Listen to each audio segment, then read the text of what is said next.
Hey, and welcome back to the fourth and final episode in the Jonah series. I keep saying that it's actually the fifth one, but it's the fourth chapter because we did an introduction as well, but that's fine. So welcome to the fifth episode for the fourth chapter of Jonah, which is the final in the series. I'm joined again by Steve and by Peter. You guys good? Yeah, very well, thanks. Yeah, hi Reese. Yeah, doing very well. Hi, both. Wicked.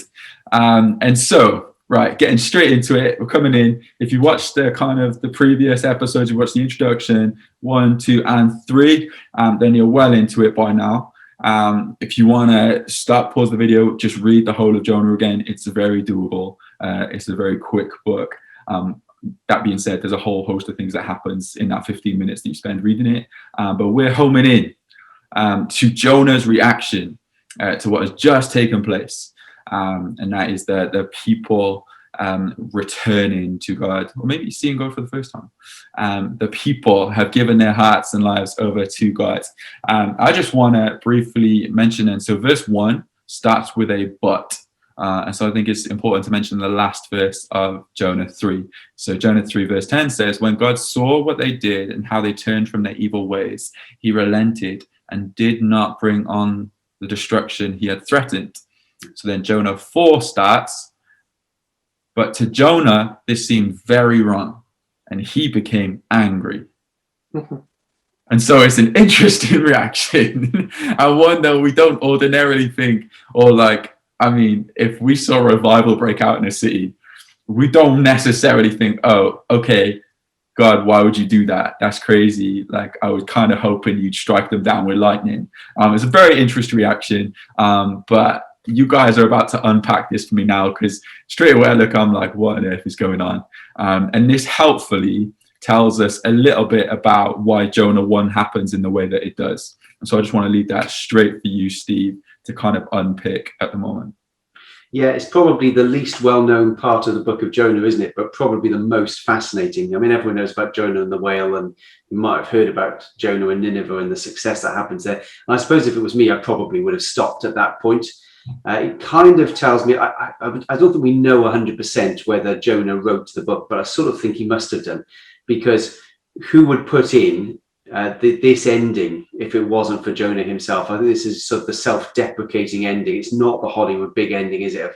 And the Ninevites lived happily ever after. It's like, and Jonah says, okay, but now actually I'm really cross about this. I'm really, really upset about it. And it sort of tells us, yeah, as you say, what happened in chapter 1. Jonah runs away, partly I think because he was frightened, but partly because he knew that God was a forgiving God. And it was just possible that if we brought this message, that the Ninevites would turn, that God would forgive them, and that they wouldn't be judged. And for Jonah, as it says, to Jonah, this seemed very wrong. I mean, it's an extraordinarily great translation, I think. To Jonah, this seemed very wrong, that some nation that was so bad as that, so evil as that, should get away with it. It was beyond the pale. He just could not cope with it. And it makes him angry. It makes him really cross at the very thought of it. Cool. Anything to add, Pete? No, I mean, it is a very unusual reaction. I would have been over the moon if I'd gone and preached somewhere and all those people had got saved. I would have been over the moon. Whoa! It would have been in my prayer letter. I would have written to everybody I possibly could. It'd been on Facebook. I mean, but the guy's angry. I mean, he's a prophet, isn't he? And he hadn't had too much success, it seems to me, in his home country. Maybe that was sort of getting at him, saying, God, you really should have been doing this amongst the people of Israel. But of course, Jonah was a message to them that he is still a forgiving God. And in a sense, the book's written against that background, isn't it? And I suppose there's a worry there as well for Jonah, isn't it? It's what they're going to think of me when I go home. Because I've done this unthinkable thing now. I've taken a message to the enemy. They've believed, they've repented. God's not going to judge them. And now, but they're still the enemy. And so I'm the one who saved the enemy. I've basically come across to my hometown as a traitor.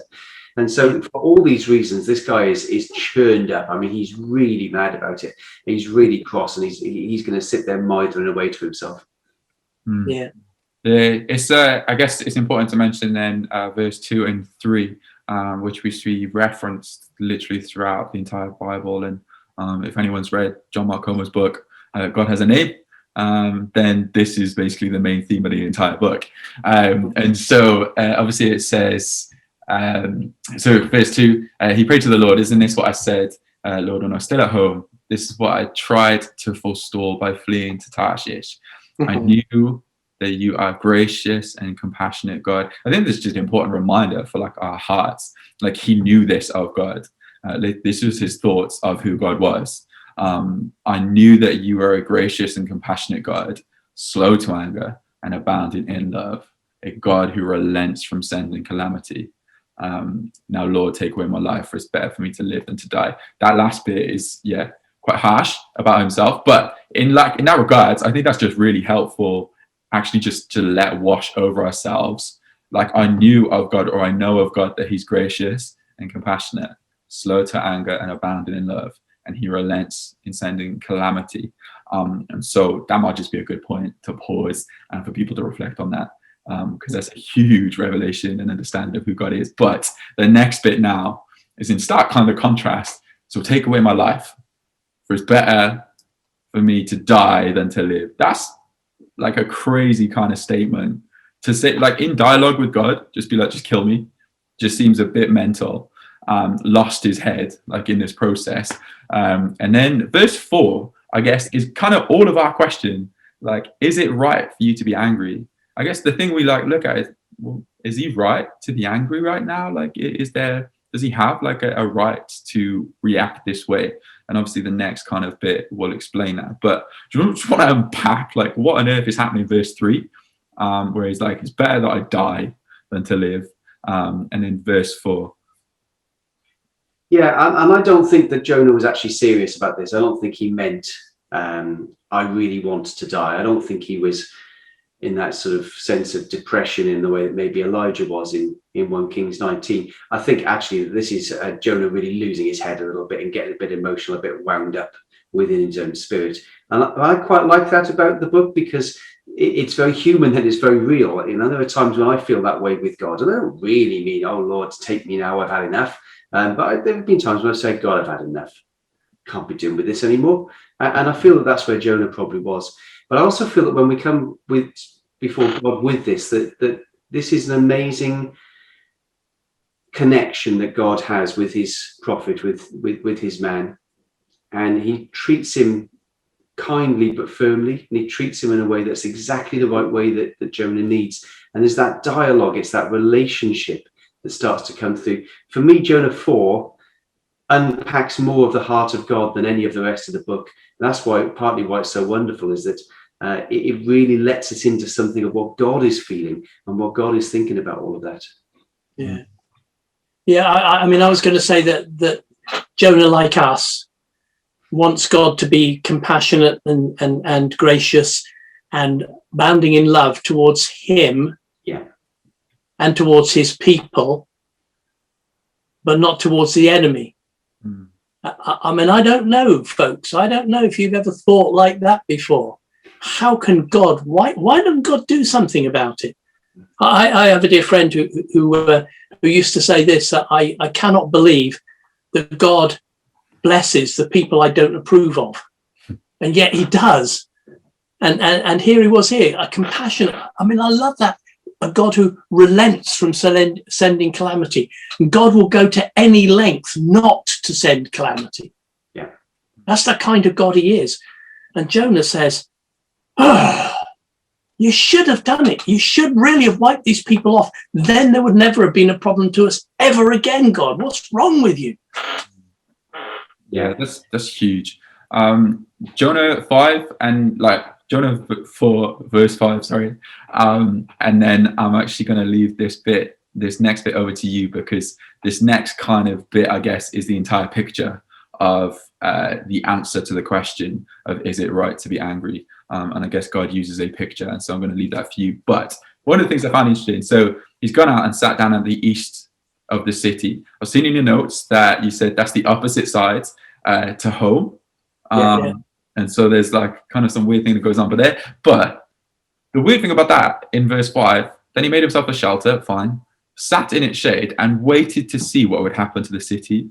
And is there a bit of Jonah that's still like, right, they might still get swiped down. Like I might still be able to go home and say, great news, everyone, it's no more. Like the city's in ruins. And like it's just a weird thing to like, he's come from, like, I know you're compassionate, I know you're gracious. Like he's been in the city, they've turned to God, but there's still a little niggling thing that's like kind of evil, where it's like, I wonder, like, will he still bring them down? Is that happening in verse 5? I think that's 100% where it is. And I think Jonah is hoping for it, isn't he? He's wishing for it. Well, maybe they turned, but maybe they've turned back again. So it might be that God will say, do you know what? I changed my mind and I'll rain down the fire and brimstone. And so Jonah's hoping for it. So he's sitting up there waiting for this great moment. I know, Lord, that you're the God of love and compassion. We shouldn't take that for granted, by the way. It's not self-evident, because not every religion believes that.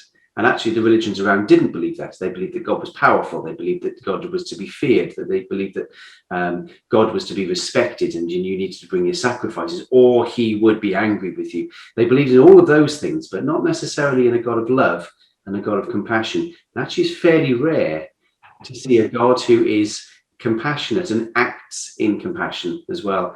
And the Hindu gods, for example, are fairly dispassionate. They kind of don't get involved. There is no God in Buddhism. So there's nobody being loving and compassionate within the sort of the heavenly realms there. And even in Islam, if you think about Islam, although it talks a lot about Allah being gracious and being compassionate, being loving, Allah actually stays outside of creation and does not intervene. Whereas Yahweh is the only God who comes and intervenes and demonstrates his love, demonstrates his compassion, ultimately, of course, demonstrates his compassion and his forgiveness in sending Jesus, the Son of God, second person of the Trinity, comes in and dies for us to save us from our sins and steps into the place of wrath in our place. It's the most extraordinary picture. And none of that is unpacked in Jonah by any means, but the very concept of God being gracious and compassionate flows into that whole message, that salvation message of the Bible. So yeah, Jonah's up there and he's hoping that the fire and brimstone's coming down. Yeah. I mean, he goes in, it's a 3-day journey into the city. It takes 3 days in, and he tells them 40 days, that's 37 more days that God could possibly judge the city. And now he's sitting out there waiting and saying to himself, there's history in this. I remember what Pharaoh did. He said, yeah, you can go. And then he changed his mind and came up with that. So he's probably in the same kind of, it's a great, powerful empire, this. And there he is waiting and saying, God's going to do it. I think he might. Well, I'm going to sit in anyway. And I'll be grumpy while I'm waiting. Yeah. So then, of course, this vine grows up, yeah? And a vine grows up to bring him shelter. And it would be wrong if we didn't let the biologists talk about the vine. So, Dad, tell us about this vine and what's going on there. Yeah, I mean, it's evidently a miracle because it grows up so quickly within a day. I mean, they do grow pretty fast, but not that fast. It's probably, because it's talked about as being a vine, most likely to be a member of the cucumber family or marrow family, that sort of plant. Straggles across the ground, big leaves, would have given plenty of shelter to him. I think it was that kind of thing. But the remarkable thing is that God caused it to grow because he provided a vine. Yeah. Very much like the fish, I guess, isn't it? God provided a fish, and of course there are lots of fish swimming about in the Mediterranean, but God provided the right fish at the right time to swallow Jonah. I mean, the chances of that are infinitesimally small. And now in this instance, God provides this vine and miraculously causes it to grow within a day, only to provide shade for Jonah. It's literally as simple as that. He's not going to die as a result. He just makes him feel a bit more comfortable. And God does this thing and provides this vine, pretty spectacular. Yeah. No, that's good. In the context of these kind of verses, the vine, the worm, the shelter, just weird things in it. Like I just think I don't think I'll ever get used to the fact that like this happens. Like this is something God does. On the note of, I'm very happy, by the way, that it's a very small chance that you're going to get swallowed by a whale. That makes me very happy. It would only be a God thing for that to happen. But I want to draw from. Verse 4 says, "Is it right for you to be angry?" He doesn't reply. He just sits down.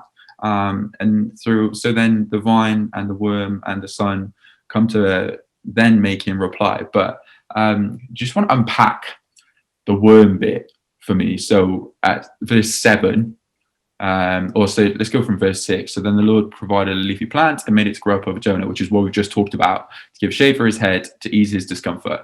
Jonah was very happy about the plant, as most people would be.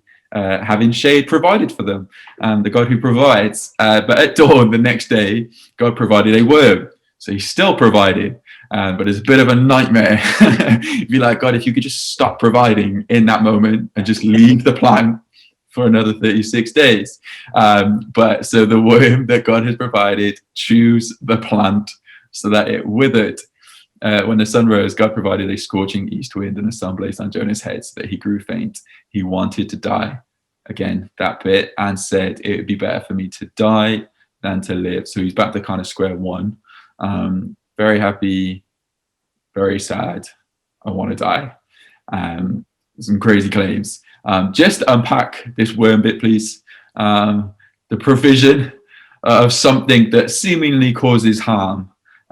Some might say, well, I didn't think God would cause something to or provide me something that would be for my harm and not for my good. But there's, I guess, a greater good to come from the point that he's about to provide.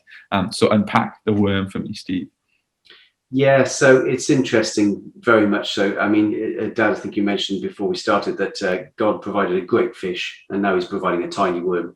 And it's the contrast of what God does here. That God is the God of the massive, but also the God of the micro as well. And I love that about God, actually. What he's doing here for Jonah is saying, I want to bring a lesson to your heart. I want to mold you. I want to change you. I want to make you more like me. I want to bring you into my heart and my thoughts about things. And to do so, he has to make Jonah a bit uncomfortable. Now, it's not dramatic. It's just a bit uncomfortable. In fact, he managed to change Jonah's direction by some really dramatic moment of him being thrown into the sea, nearly dying, being swallowed by a fish, being spat out again. And that dramatic moment makes a big difference to Jonah's life. But it obviously hasn't broken down this spirit of bitterness and this spirit of anger and this spirit of unforgiveness. And it requires, strangely, just a day of discomfort.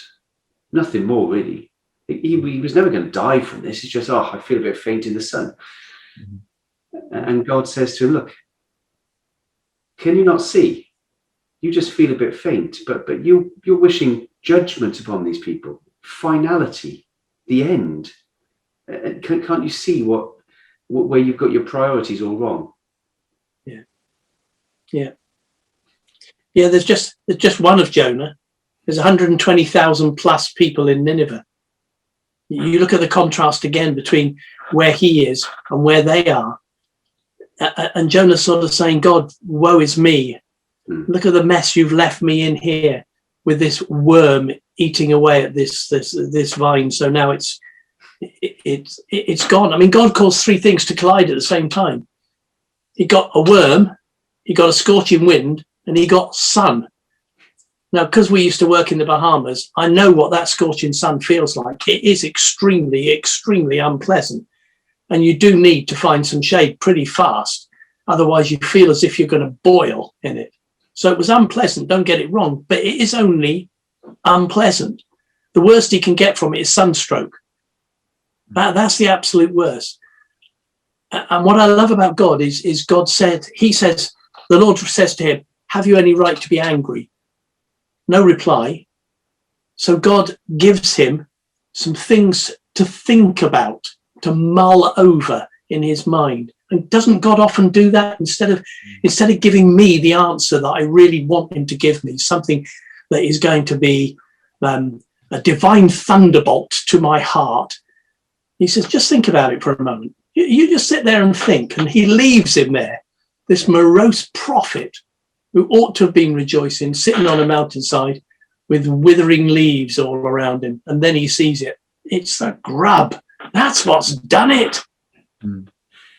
Yeah, and I like the fact that it was twice that he asked. And I think about my own heart and I think, well, Lord, how many times would it have taken to ask me? I think actually Jonah's not as bad as I make out.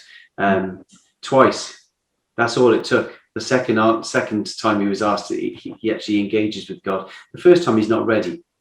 And that's a wonderful thing about God as well. If you deal with anybody who is dealing with emotional trauma, the worst thing you can do is to force them to try and give a reasoned answer the first time. They're just not ready for it. And Jonah's headspace was not ready for it. But on the second time, and now he's ready to start talking, ready to start unpacking it. Do you have a right to be angry, Jonah? Well, I do. I've got a right to be angry because I knew you were going to do this. And these people deserve judgment. Yeah, but do you have a right to be angry? Isn't it me who they've sinned against? Isn't it ultimately me who they've wronged? Therefore, if anyone has a right to be angry, isn't it me, Jonah, and not you? Yeah. That's so helpful. Weird, isn't it? Because ultimately, like, he's chosen to go. He's chosen to sit outside the city. Like, in that regard, there's a worship party going on in the city. Like, they're worshiping his God. Like, he's chosen the scorching sun, in which God is still providing, like, in that moment, which is kind of like this crazy thing. And it shows like a hypocritical nature within him to think, man, I deserve blessing, but these people don't. When the honest truth is no one deserves blessing, but God is gracious and compassionate. And so, just this whole thing, like, displays this kind of crazy thing of, well, like, either worship with the people in that city that have been gifted the opportunity of redemption in the same way that he has, or go and sit in the sun on your own and sulk. But God still provides in the middle of the sulking. But we've come through to, I guess, verse 9. Then you've kind of already just mentioned this, but I'll read verse 9 through to, I guess, the end, in which we see it says, but God said to Jonah, is it right for you to be angry about the plant? It is, he said. It's a brave move. and I'm so angry, I wish I was dead. But the Lord said, you've been concerned about this plant, that you did not tend for it, make it, grow it. It sprang up overnight and died overnight. And should I not have concerned for the great city of Nineveh, in which there are more than 120,000 people who cannot tell their right hand from their left, and also many animals. I guess we kind of already touched on these things, but just in wrapping up our series, I just want to, bring out, there's the rebuke, the compassion, and then reaction, and then just bring it into what should our reaction be. And so we've already obviously just said, I'm so angry, I wish I was dead. Directly after the plant, he's kind of still in that same position that he was at the start, where he was like, he's very angry. And now after a day, he's still very angry. Which, known from life situations, when you feel like you've been wronged, I get that. It takes longer than a day. To go through that process, right? Like, those processes are long time. Life happens. And so, you have just mentioned about it. You concerned about this plant, but you did not tend it or make it grow. It sprang up overnight and died. So you've not cared for these things, like, you've not created this thing. So you don't have a right. Is there like an essence of, obviously that corresponds to, like, he created those people. And so it's God's, like, responsibility to, like, care for those people, and it's his and his alone's responsibility or right to have compassion upon a people's. Jonah is this extraordinary little book, isn't it? On the one hand, it's so simple, and the pictures are so simple. On the other hand, it pushes at these massive truths about God. Just right at the end, we've had the truth about God being gracious, compassionate, forgiving, a kind God, a God who who relents from anger. And now in the last few verses, it starts to unpack the fact that God is the creator. He's the God of all the universe, the God of everybody. He's not simply a local God. That was brought out in chapter 1, but brought out even more strongly here in chapter 4. Should I not care about these people? They're mine. I made them. I love them. They're close to me. They're dear to me. For goodness sakes, I even made the animals. And I've even got a care and a concern for them. And again, this is where Christianity is marked out distinctly from many other religions, whereby in some religions, what is physical is seen to be evil. So it's the spiritual is good and the physical is evil. But Christianity does not believe that, fundamentally does not believe that. Christianity states that God created all things. And when he saw it, he said it was good. And God created the physical as well as the spiritual, and created both to be good. And God's great heart is to redeem both physical and spiritual. So when he talks in the Bible about the end times, this is not simply, and you'll all be snatched away to heaven. And sometimes I think as Christians, we kind of got that out of kilter. The goal is not to be snatched away to heaven, but to be situated in the new heavens and the new earth, in other words, in the new creation. And Paul makes it really clear in 1 Corinthians 15 that our end goal, our desire, is to have a new body, a spiritual body. Who knows what quite that means, but still a spiritual body. That is our goal, our end. And God wants to say, look, I care about this world. I care about the physical. I care about the creation that I've made. Yeah, I love it. I love it what he says about the vine, where he says, you did not tend it or make it grow, telling us that God did tend it, and it was God who made it grow. So he doesn't just create, he maintains creation. He's the one who keeps it all going. And yeah, I love those last two verses. He, as a biologist, he cares for the plant life, the flora, but he also cares for the fauna, the animal life as well. And well, if he's a God who does that, read Genesis 1 all over again. The pinnacle of God's creation is men who are made, mankind, humankind, made in his own image. Right. So you would expect him to care, wouldn't you, for all of creation? Yeah. And I suppose here is where Jonah's got this a bit out of kilter again, isn't it? Because what's happened is that the Israelites thought, okay, God's given us this great calling and this great message, and we are God's people. And they'd forgot, actually, God gave them that calling in order that they might be a blessing to the world. And they missed it, and they missed it and thought that this is because God wants us to be special.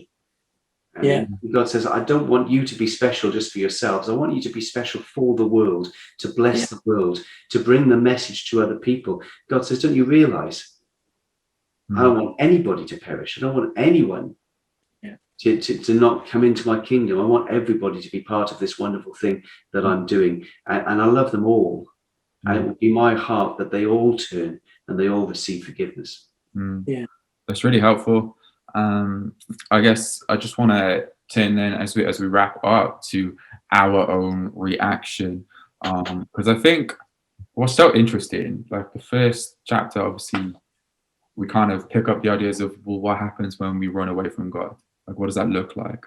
And there's a message for that. Two, like the redemptive plan of God, like there's redemption, like he brings us back. Three, there's hope for revival. And so that's like massive, broad spectrum, like for all peoples. And then chapter 4, but for you, like for your heart, for your position. And I guess I'll always, well, hopefully not always look and see. But this is one of my thoughts is like, oh God, like, why'd you consider Jonah the prophet? Just call him Jonah the jester and just be done with it. He's a clown. He's an absolute clown god. But that would miss the entirety of, well, there's something for me to chew on here. There's something for me to ask myself here. And so as we wrap up, I don't want to miss that. I don't want to miss that opportunity and just see, well, yeah, he's just an angry guy and God still used him. Like, there's something for me to grasp from this. So how do we gauge from chapter 4 and the whole book as a whole, then I guess, as we wrap up, what our reaction should be as a people?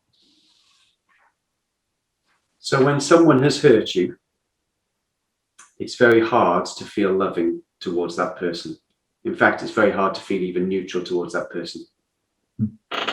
And I think when we look at this and say, oh, well, Jonah should have been this way, that way, etc., we can too easily forget that this was the enemy, and they had hurt the Israelites and were going to do so in the future, that there was going to be, and Jonah knew this perfectly well, that there was going to come a time when this would not end well for Israel as a result of these people. And so Jonah is in a position where people who were hurtful, God was blessing. And that felt really hard. Yeah. And I guess that's where it is difficult for my heart. And that's where we grapple with it, isn't it? And let's not pretend that the people on this particular message right now have got this all sorted. But the message, nevertheless, is a faithful message that comes from Scripture. So we have to bring it. We have to preach it. We have to speak it out. And God says, look now, I don't want your hearts to be bitter.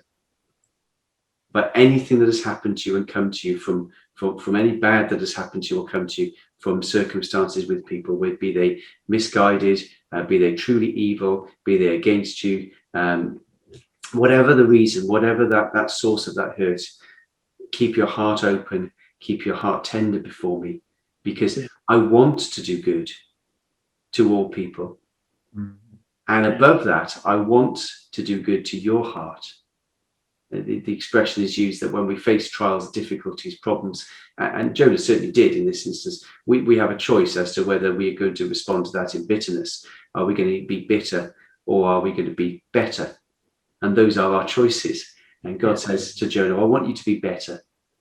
I desperately want to pour my grace into your life so that you will experience some of what it is to be loving and forgiving and joyful in that. Because says God, that's who I am, and that's who I call you to be. Yeah, I think we all have this problem deep down within us. If I said to you, who do you think is most deserving to be saved, or who would you most like to be saved? You could probably bring me a whole list of people. And Jonah's saying, the people of Israel, they're your people. You really should have saved them, Lord. You should have brought revival there, but you haven't. You brought it here amongst the enemies. And I don't get that. And that makes me really angry. And sometimes, it's happened to me in the past year where stuff has happened that I really didn't expect. And I'm really surprised that God did it. And my initial response is to feel quite frustrated. Angry is probably too strong, and I certainly didn't want to die, but I felt frustrated that God didn't do what I thought he should have done, that what seemed just and fair for him to do at that particular time. And I think the book, the last chapter, just helps us through that.